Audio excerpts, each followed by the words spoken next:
அனைவருக்கும் வணக்கம். நம்ம இன்னைக்கு ஜெய்ரிகி சேனலுக்காக திரு வள்ளல் அப்படின்னு ஒரு பேட்டி எடுக்க வந்திருக்கிறேன். அவர் ஒரு சிறந்த அறிவாளி, ஒரு சிறந்த தமிழ் தேசியவாதி. வள்ளல் பெருமானை ஃபாலோ பண்றவர், சங்க இலக்கியங்கள்லாம் கரைச்சி குடிச்சவர். ஸோ அவர் நமக்குடைய கேள்விகளுக்கு பதிலளிப்பார் என்று நம்புகிறேன். நன்றி, வணக்கம். இப்ப நம்ம அவர்கிட்ட கேள்வி கேட்கலாம். சார் வணக்கங்க. ஐயா வணக்கங்க. வள்ளல் அப்படின்ட்டு நீங்க ஏன் தமிழ் தேசியவாதி ஆனீங்க, இல்ல ஏன் உங்களுக்கு தமிழ் மீது அவ்வளவு விருப்பம்? முதல்ல நான் ஒரு தமிழ் தேசியவாதி இல்லைங்க. தமிழின் மீது பற்று உடையவன். என்னுடைய முழு பெயர் வள்ளல் பெருமாள். அந்த பெயரை எங்க தாத்தா தான் எனக்கு வச்சாரு. இயல்பாகவே குடும்ப சூழலின் காரணமா தமிழை அதிகமா தெரிஞ்சுக்கக்கூடிய வாய்ப்பு எனக்கு கிடைச்சது. அதன் பின்பு புரிதல் ஏற்பட்டு தமிழை நானே சுயமா படிக்க ஆரம்பிச்சேன். இலக்கண இலக்கியங்கள்ல இருந்து தர்க்க அளவியல் வரையிலும் படிச்சு தமிழினுடைய தொன்மையை பத்தி தெரிஞ்சுக்கிட்டேன். இன்னும் கூடுதலா வேர்ச்சொல் ஆய்வுகள் எல்லாம் ஈடுபட்டு அதனுடைய பழமைத்துவத்தை பத்தி நிறைய தெரிஞ்சுக்கிட்டேன். தமிழை பத்தி உள்ளார்ந்து உணர உணர அதன் மீது இயல்பாவே நாட்டம் எனக்கு அதிகமாயிடுச்சு. சாகர வரையிலும் படிக்கக்கூடிய பலவிதமான அறக்கருத்துக்களும் தத்துவவியல் கருத்துக்கள் எல்லாமே தமிழ்ல இருக்கு. அதனால அது எனக்கு கூடுதல் விருப்பம், அதிக ஆர்வமே ஒழிய நான் ஒரு தமிழன் அப்படின்னு சொல்லிக்கிட்டே இருக்கக்கூடிய அந்த தமிழ் தேசியவாதி நான் இல்லை. எனக்கு உலகத்துல இருக்கக்கூடிய எல்லா உயிர்களையும் நேசிக்கிறேன், அவ்வளவுதான். நீங்க தமிழ்ல பேசுறீங்க, ஆனா நீங்க தமிழ்ல பேசுறது இல்லையே, வேற ஏதோ ஒரு மொழியில பேசுறீங்களா? ஏன் ஐயா இப்ப இவ்வளவு நேரம் நான் தமிழ்ல தானே பேசிக்கிட்டு இருந்தேன். இல்லைங்க, நான் மெட்ராஸ் பக்கம்லாம் போயிருக்கேங்க. அங்க ஒரு தமிழ் பேசுறாங்க, அவங்க தான் மக்கள் ஒரு தமிழ் பேசுறாங்க. திருநெல்வேலியில ஒரு தமிழ் பேசுறாங்க, கோயம்புத்தூர்ல ஒரு தமிழ் பேசுறாங்க. நீங்க எந்த ஊர் தமிழ் பேசுறீங்க? நான் பேசக்கூடியது இலக்கிய தமிழ் தாங்க. நீங்க சொல்லக்கூடியது எல்லாம் தமிழ்ல இருந்து கிடைத்த வட்டார வழக்கலாறு சொற்கள் தான். அந்த சொற்களை பயன்படுத்தி இருக்கக்கூடிய வட்டார வழக்கு மொழி. அது இதுதான் தமிழ், இது தமிழ் இல்லை அப்படின்னு நாம சொல்லிட முடியாது. அது அந்தந்த பகுதிகளுக்கு ஏற்ப மக்களால் பல காலம் பயன்படுத்தி அதுல திருப்பி ஏற்பட்டு வரக்கூடிய வட்டார வழக்கலாறு சொற்கள், அவ்வளவுதான். இலக்கிய தமிழ் அப்படிங்கிறது ஒன்று இன்னைக்கு இல்லவே இல்லைங்களே, அப்புறம் ஏன் நீங்க இலக்கிய தமிழ்ல பேசிட்டு இருக்கிறீங்க? அது யாருக்கும் புரியாது இல்லையா? இலக்கிய தமிழ்னு ஒண்ணு இல்ல அப்படின்னு எப்படி நீங்க சொல்றீங்க? எதை வச்சு சொல்றீங்க? இல்ல, நீங்க ஒருத்தர் தான் பேசுறீங்க. இப்ப நான் இன்னொரு 4 பேர் 5 பேரை கேட்டேன்னா அவங்க வேற தமிழ்ல தான் பேசுறாங்க. ஏன் இலக்கிய தமிழ்னு ஒண்ணு இல்ல அப்படின்னாக்க எதுக்காக இலக்கியம் படிக்க போறாங்க? எதுக்காக புத்தக திருவிழாலாம் நடக்குது? அந்த இலக்கிய தமிழ் புரிதல் இருக்கிறதுனால தானே புத்தகத்தை படிச்சு இலக்கியத்தை புரிஞ்சுக்கிறாங்க. எல்லோருக்குள்ள அந்த இலக்கிய தமிழ் இருந்துகிட்டு தான் இருக்கு.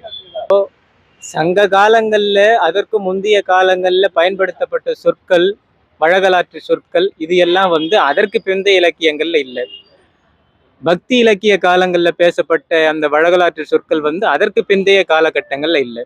இப்போ இருக்கக்கூடிய காலகட்டங்கள்ல விருப்பத்தின் காரணமா இலக்கிய மொழி பேசக்கூடியவங்க நிறைய பேர் இருக்காங்க. யாருக்கும் அந்த தன்முனைப்புன்றது இருக்காது, நான் அதை ஒத்துக்கிறேன்.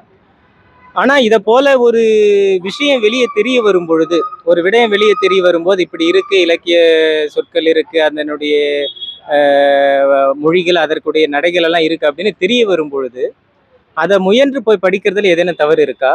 அல்லது அதை சொல்லி கொடுக்குறாங்க அப்படின்னும் போது அவங்கள மதித்து அதை நாம பின்பற்றுறதுல ஏதேனும் தவறு இருக்கா?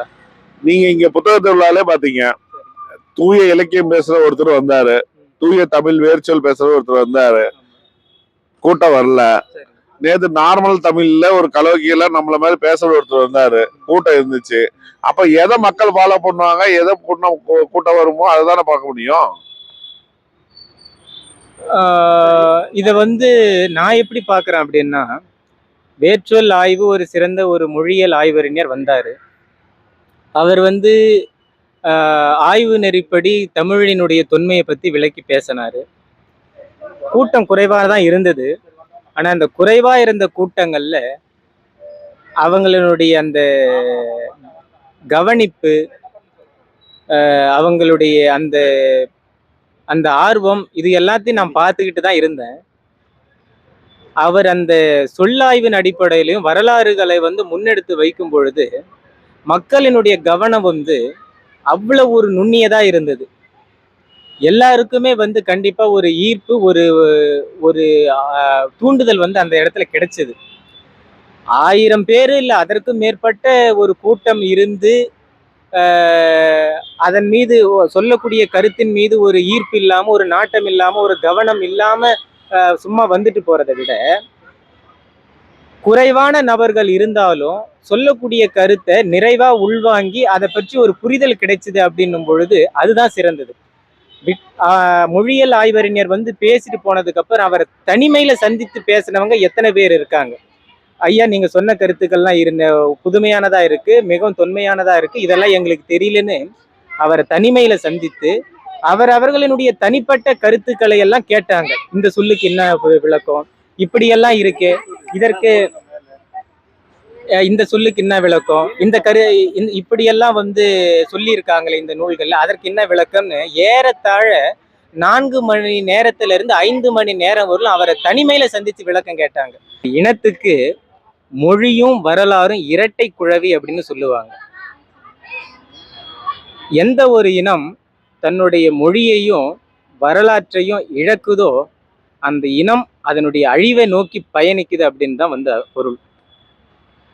இந்த மொழிக்கான தொன்மையையும் முக்கியத்துவத்தையும் நிலைநாட்டுவதற்கும் வரலாறுகளை வந்து நிலைநிறுத்துவதற்கும் அவர்களை போன்ற ஆய்வியல் அறிஞர்கள், மொழியியல் அறிஞர்கள் வந்து தேவையா இருக்கிறாங்க. இலக்கிய சொற்களை பயன்படுத்தாதீங்க, இலக்கிய மொழியே பேசாதீங்க. என்னுடைய முதல் விஷயம், நீங்க இந்த இலக்கிய மொழியோ இல்ல உங்களுடைய தொன்மையான நம்மளுடைய தமிழ் மொழியோ ஏன் அடுத்த ஜெனரேஷன் ஜென்சி கிட்ட கொண்டுட்டு போறதுக்கு ரொம்ப இது பண்றீங்க? ஏன் கொண்டு போவதில்லை? அது போல நீங்க ஒரு பெரிய முன்னேற்பாடுகள் என்ன எடுத்திருக்கிறீங்க அப்படின்னு கேக்குறேன். நீங்க முன்னுக்கு பின்னும் முரணாவே என்கிட்ட கேக்குறீங்க. கொண்டு போகலையேன்னு சொல்றீங்களா, ஏன் கொண்டு போக முயற்சிக்கிறேன்னு சொல்றீங்களா? அது எனக்கு விளங்கல. ஏன் கொண்டு போகவில்லை? நீ நடத்துறதெல்லாம் அதுக்காகத்தானே.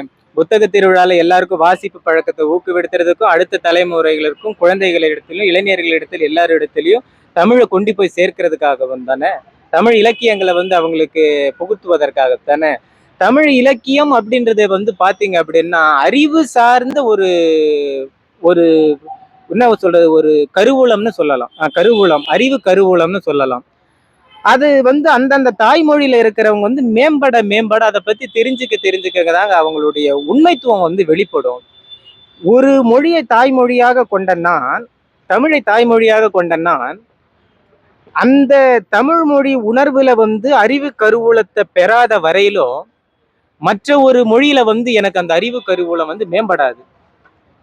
இப்போ நான் தமிழ் என்னுடைய தாய்மொழியா இருக்கிறதுனால அந்த தாய்மொழியில் எழுதப்பட்ட இலக்கியங்களை அதனுடைய நடையில நான் படிக்கும் பொழுதுதான் என்னுடைய சுயத்துவம் வந்து வெளிப்படும், உண்மைத்துவம் வந்து வெளிப்படும். அது வந்து அடுத்த இளைஞர்களுக்கு, தலைமுறைகளுக்கு எல்லாருக்கும் வேணும். நீங்க சொல்லக்கூடிய அந்த சென்சிகள் அவங்க எல்லாருக்கும் தெரியப்படுத்துறதுக்காக இதை போல புத்தக திருவிழா நடத்துறோம். அதற்கப்புறம் இலக்கிய பட்டிமன்றங்கள் நடத்துறோம்.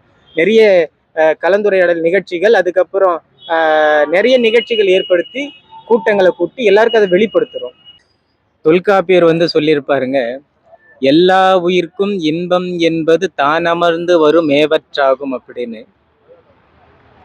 எல்லா உயிர்க்குமே வந்து ஒரு அடிப்படை பயணமாக இருப்பது இன்பத்தை நோக்கியதுதான். ஒரு நிறைவான ஒரு இன்பத்தை நோக்கிய ஒரு பயணமாகத்தான் இருக்கும். உயர்வை நோக்கி தான் வந்து இயங்கக்கூடிய ஒரு உயிரியல்பா வந்து எல்லாருக்கும் இருக்கு.